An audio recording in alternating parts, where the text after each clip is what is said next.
Hello everyone, my name is Legend Ronnie and this game is Rise of Kingdoms. What we're gonna talk today about is going to be the new update and all the things that have been introduced in the new update, plus the Forge.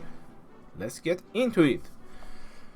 Right, well, we all know when you want to transfer resources, now it is 5 million if you have a marketplace hire. So for example, if I want to assist him, I can transfer up to 5 million resources. This is a new thing that has been added in the new update. The tax rate is the same, it's still 8% as it used to be. It is much easier now to transfer resources, so obviously people will probably complain because it takes too long. I'm going to talk about the Forge. I'm going to give you my best tips and advices about the Forge, but I'm going to leave the Forge for the last.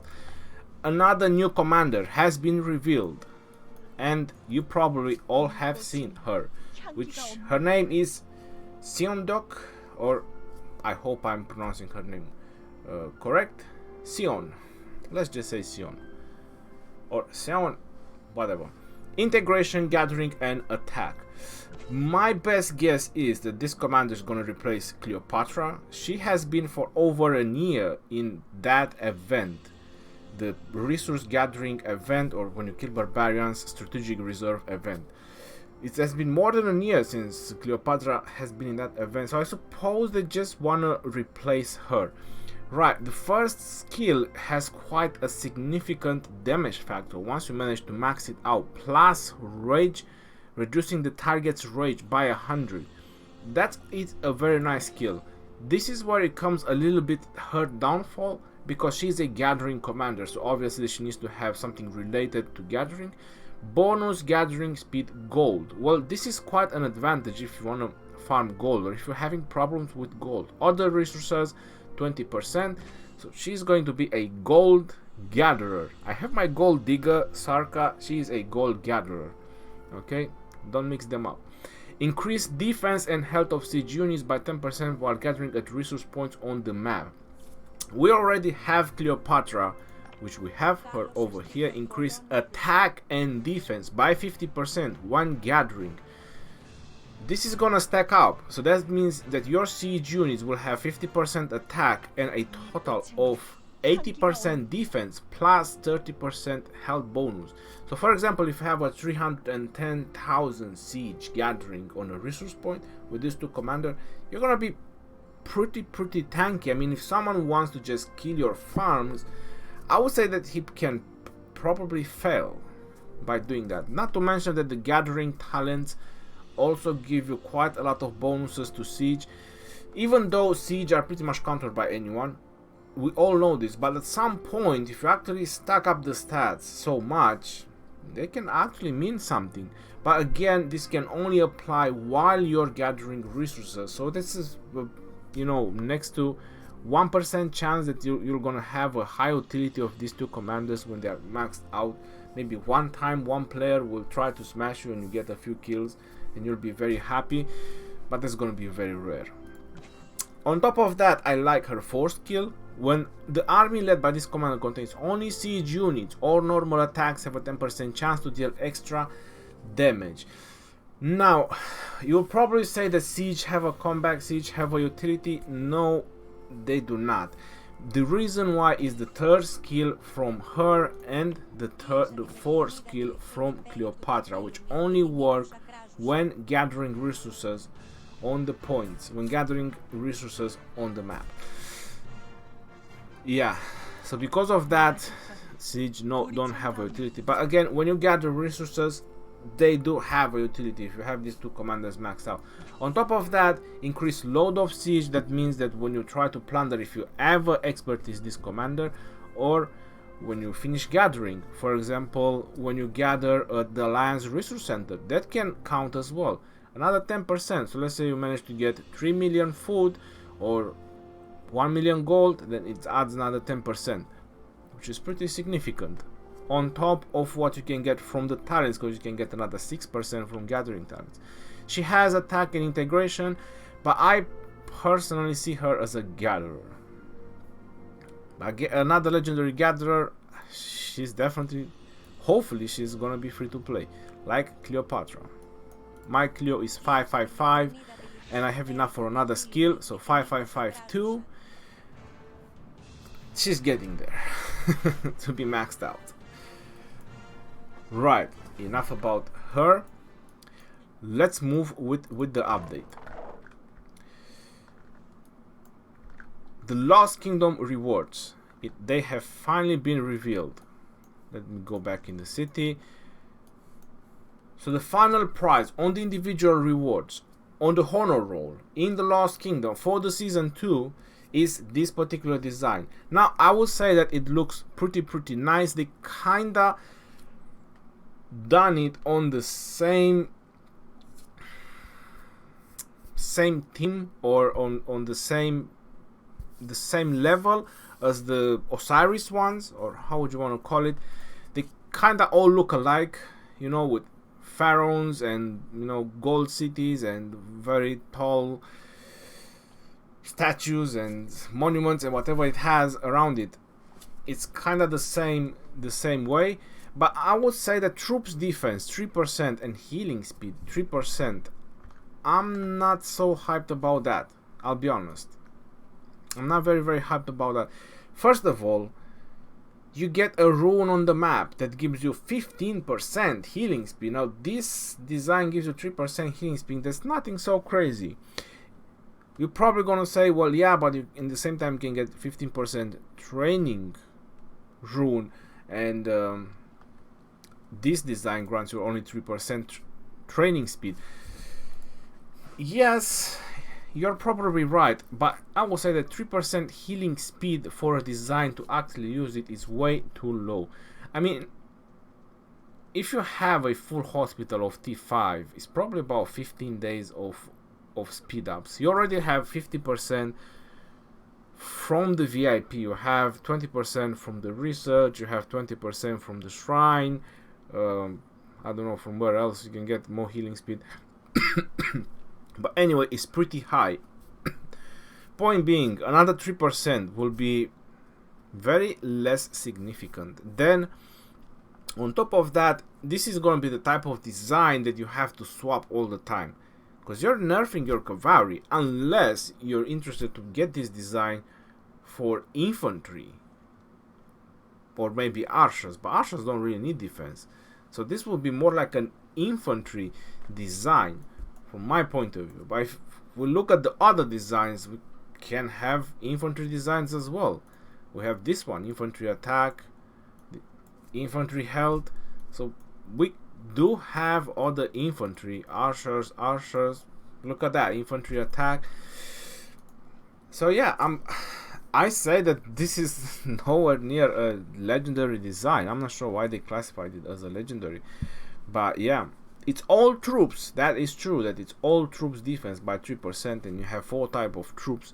The math would be 12% defense, but 3% healing speed is way too low to worth it. I wouldn't even swap. So even if I ever get this design, if I get in the top 20 by luck, I would personally not use this design ever. It would just stay there, be, you know, look pretty.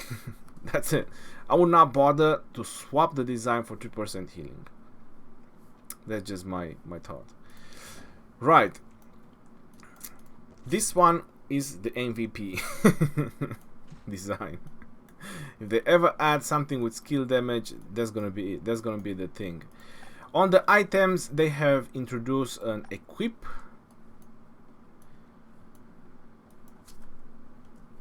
So you can have all your equipment and you can have all your parts or whatever is needed for crafting your lovely items. You're noticing that I can craft quite a couple of things already, and WTF to that. I already crafted some. You're noticing that I already crafted some. It's quite cool. I have to say that the blacksmith is quite cool. We're gonna talk about that as well. I'm happy about one thing. This bundle is pretty limited. I bought it on the first day. I'm not gonna buy it on the next one. So I believe it's on the system.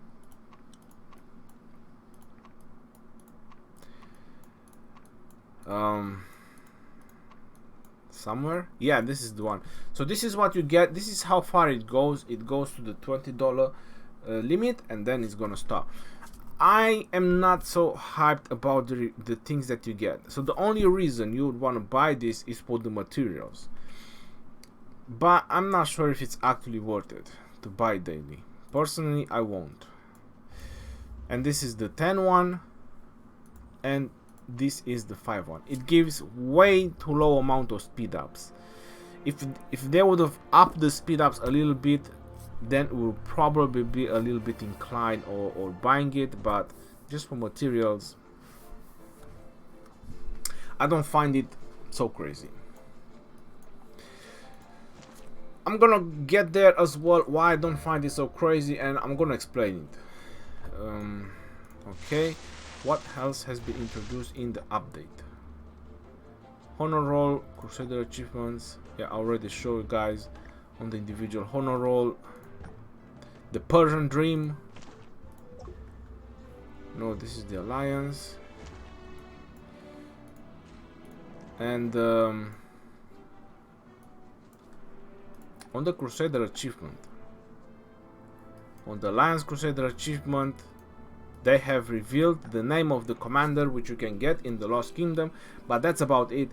Wu Zetian sculptures, a powerful sculpture that can be summoned Wu Zetian or upgrade him. So this is gonna be the final reward if you manage to capture the ziggurat or the fortress of another kingdom.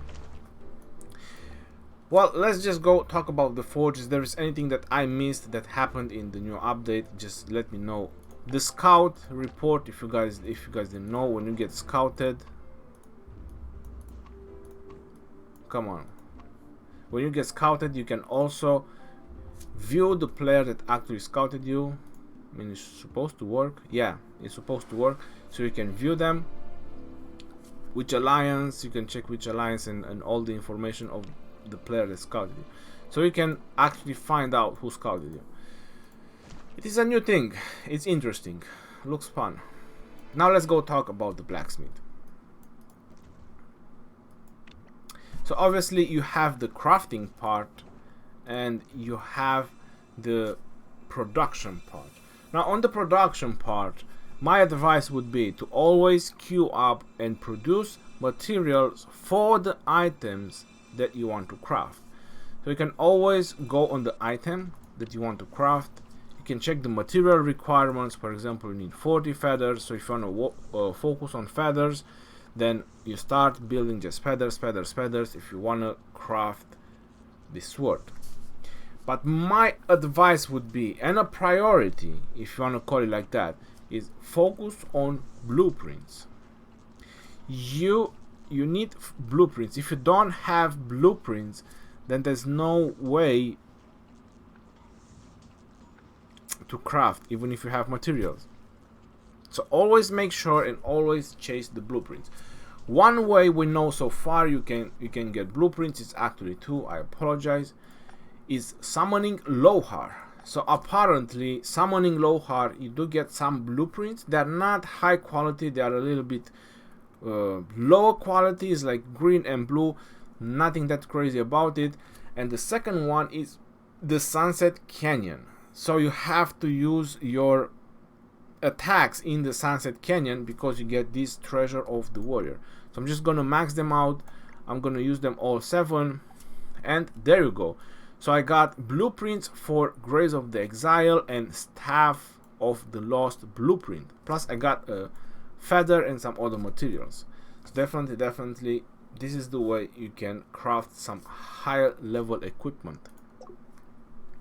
This other chest,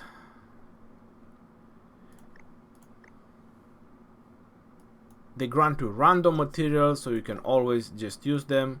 Open all, again, materials. This is pure luck. This one you can get parts of blueprint or you can get materials. So I got materials. The other ones, these are from the bundles. I already used the blue ones, so I apologize. But this one, the gray ones and the green ones, if you use them, for example, you can use max or you can use just one, it allows you to select the one that you need. So for example, you might need more leather or you might need more iron ore. This is the good part of that bundle, because you can actually get the materials that you need. So you can select the materials that you need. But buying it every day, I just don't find it very, very helpful, in my opinion. And same is with this one. And it was the blue ones, and I had to find the hard way, and that's why I have 5 feathers, because the 4 blue ones from the bundle, I just click select and I press OK, and only after that I realized that I actually selected 4 feathers. Doesn't matter, it's just blue ones. This is where you can also combine equipment. So if I press combine, it's gonna make me an epic feather. So it starts from the gray, you combine 4, 4, 4, then you again 4, 4, 4, then again 4, 4, 4, and from epic again 4, 4, 4 to the legendary ones. Because this is the type of the materials. There's always the information buttons, guys, on every single building. You can always go ahead and read it.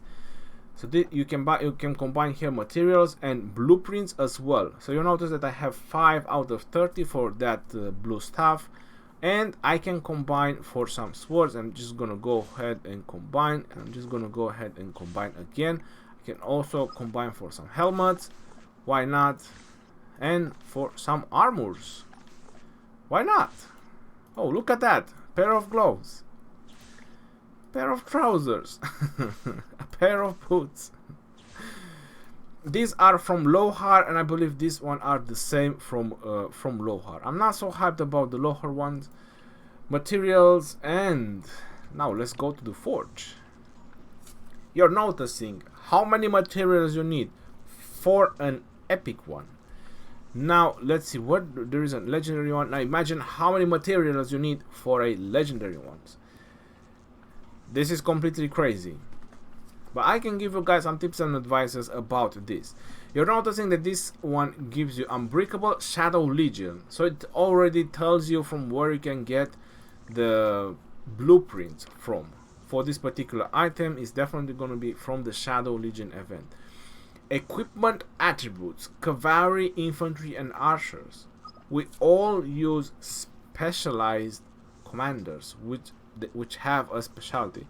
So you're basically going to use just one attribute from this item. Is it actually going to work crafting a legendary item when, for example, you can craft, I don't know, a green item which can give you the stats that you need for the troop that you need? For example, this chainmail which grants my archer attack 3%. Why would I need to craft a legendary one and spend so many resources for just 2 extra attack? So you need to pay attention for what attributes you need before you start crafting. You don't have to go by color. Oh, this is a green one, I definitely need it.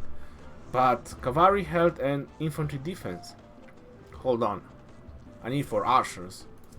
Definitely you go for the gray one, right? And that's how you can decide infantry attack, archer health, commander experience gain. Don't just throw away resources. Make sure you craft the items that you need for the commanders that you need. Now, a very important question that I have in, I'm not sure, I haven't read it anywhere. If you know the answer, just drop a comment. Does the equipment from the second in command apply to your army? Because it would make no sense to apply, but maybe it does. It would make sense to apply as well, because we already know that the talents only work from the primary commander. The secondary commander was always a skill carrier. Does the equipment from the secondary commander apply to your army?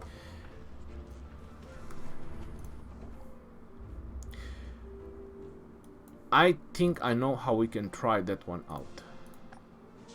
Alright, so I think Minamoto, no, I have Genghis Khan, and I'm pretty sure I have Pelagius. Yeah, so both of them, they have an item. They have a pair of trousers, Cavalry attack 3%. So there's Pelagius and Genghis Khan. So if I send them out, which is like this, Cavalry attack 171%, but that's because Saladin grants 20% attack. Okay, at least that's what it shows. Cavalry, where is it? I lost it. Cavalry attack 171%. Right, now if we send Genghis Khan with Pelagius,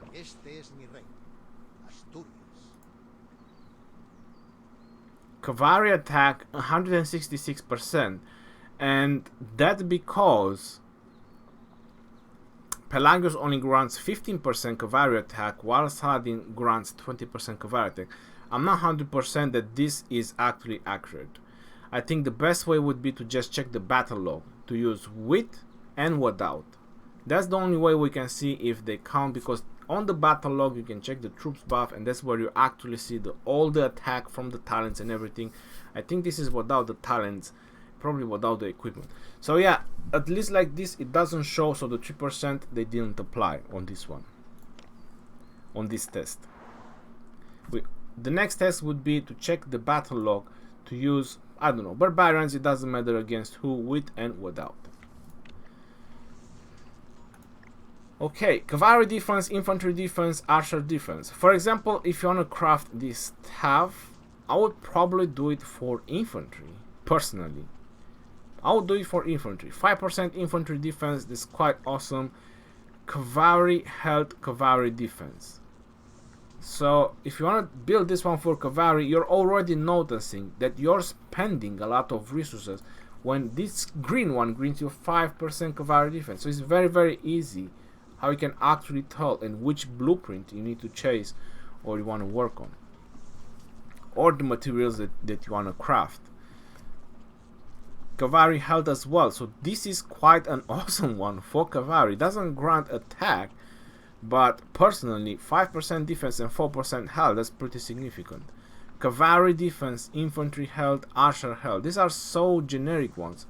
I would personally still go for this one rather than spend on this epic for cavalry or any other commander. I would not craft this epic, this is not worth it. For example, you have this one which grants you way more stats overall to your cavalry. So this is the way you can actually check on every single item, the one that you care about. Look at that, infantry attack. So I personally don't need to craft this. I can craft two, but why do I need them? I don't use infantry. I can probably craft them just for Charles. Archer's defense, infantry health. So if I ever get the blueprint on this one, then definitely I'm gonna craft one of these. Cavalry attack, infantry attack, and archer attack. Well, this is something else. It grants me attack I do need. So this is the way you can tell which is the best item you can craft. I already showed you that in some situations a lower quality item can be of a much value for you than a higher quality item, right? So it's just like that. This is, for example, from Lohar. I would not spend materials on a bone necklace. That just gives me more experience. Just farm guardians. You actually don't need more bonus. Use peacekeepers, farm guardians.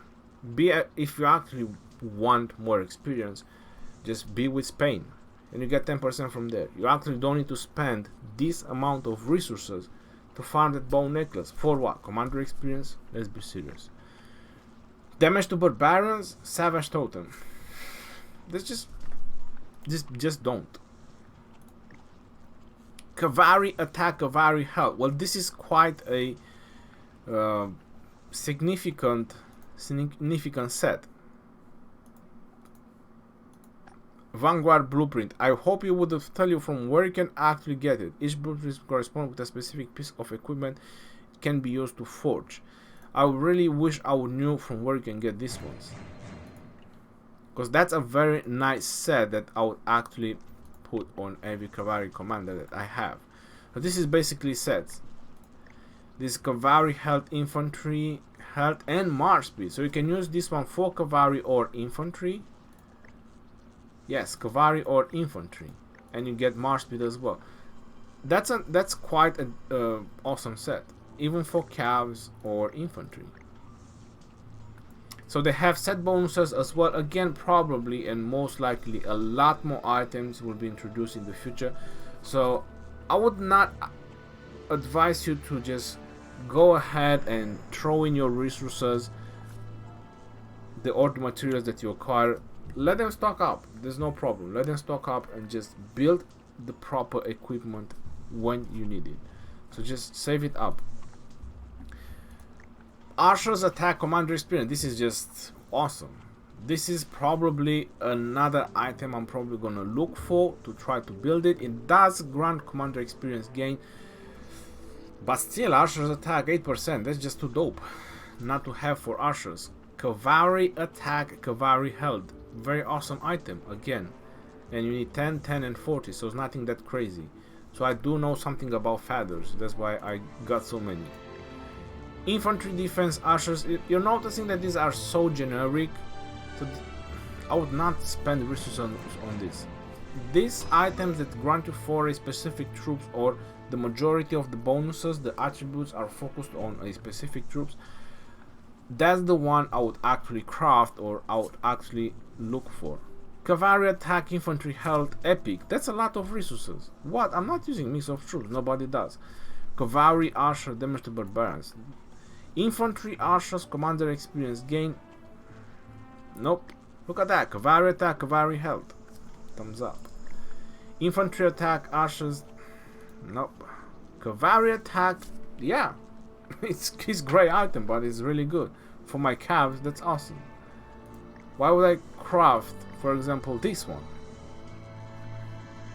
But this one, if I ever get this one, it's really nice. Gloves, armors. So yeah, it does add a little bit of boost and value, but again, try to be very cautious how you spend your resources.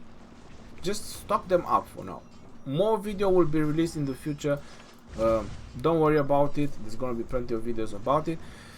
And another advice I can give about the forge: when you get to epic, or when you get to blue and epic, just try to work on one commander at a time. Don't try to spread the equipment in all directions. Just work on one commander at a time. So for example, you want to work on your, I don't know, Pelagius, or you want to work on your Frederick, or you want to work on your Minamoto. Just work on one of them at a time. This is my advice about the forge. There was quite a lot to talk about the forge, to be honest, and there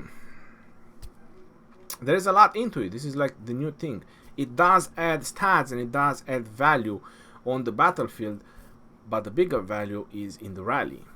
That's where actually it's gonna matter, having proper rally commanders with the proper equipment, the proper bonuses, the proper stats. That's when it's going to be the actual value of the equipment. On the battlefield is chaos, it's swarming, it's going to have very less impact, but on the rally, that's going to be huge. Well, I hope you guys enjoyed this video. I hope you guys are going to like it. If there's anything that I miss, drop a comment in the comment section below, and I'm going to pin it up in the comments.